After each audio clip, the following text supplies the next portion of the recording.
Gybing is a maneuver that combines everything the boat and the team has to offer. Both the crew's weight and the sails allow the physics of the boat to blend with the athleticism that good dinghy sailing demands. Gybing can be broken down into two different types. Reach-to-reach jibes, which are done at a reach mark or in very light conditions when sailing dead downwind isn't as fast.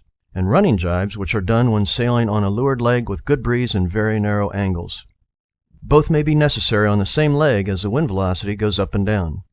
A team's ability to recognize the changing conditions and the boat's need for effective sail handling is often referred to as their ability to shift gears. The big difference between the two is what's required of the driver in terms of how the boat must be steered. In the reach-to-reach jibe, the boat comes out of the jibe with a fairly straight, hot, or high angle. But on the running jibe, the boat will exit the jibe on a fairly hot angle and need to bear back down to its normal course on the run soon after.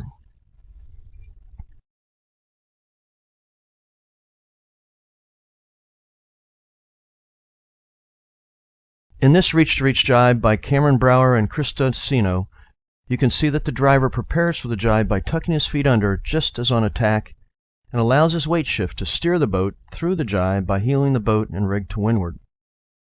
Again, his eyes have to be forward and focused on the target course during this part.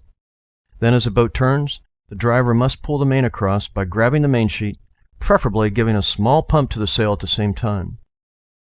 At this point, the tiller generally should be close to center line, and planting the tiller extension on the windward rail is a good way to ensure that. The driver can use that tiller hand to pull up to the windward side just as on a tack. Then the driver must lunge to the windward rail and switch tiller and sheet hands as soon as seated on the weather deck. The most consistent performers in the hand switching department tend to simply add the tiller to the sheet hand, holding both in the same hand for a brief period until the jibe or tack is done. The crew moves to windward and pops the jib across to the new side as the boat reaches dead downwind. Just before the driver pulls the main over, a quick bump of the crew's weight to windward helps to encourage the main across, and then a slide to windward or leeward, if needed, will help balance the driver's weight change.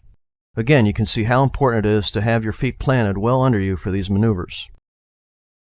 The crew may have to lunge for the windward rail and then back to the leeward rail to help balance the driver's movements, since the driver may need to concentrate on the boat's course.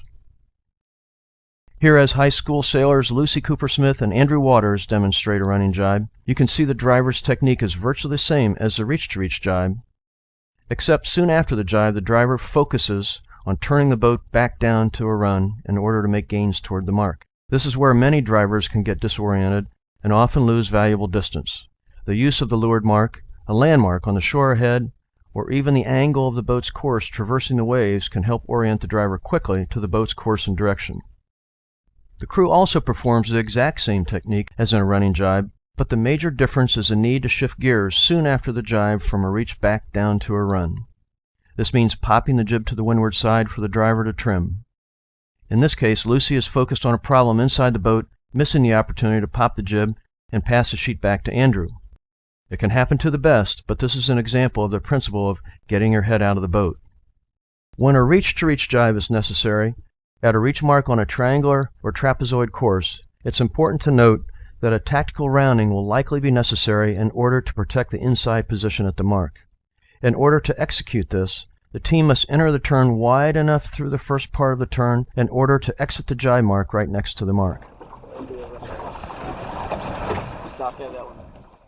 You can see at this mark, the first boat exits the jibe right next to the mark, while the second carries beyond the mark before jibing. This may cause tactical problems if done in tight traffic.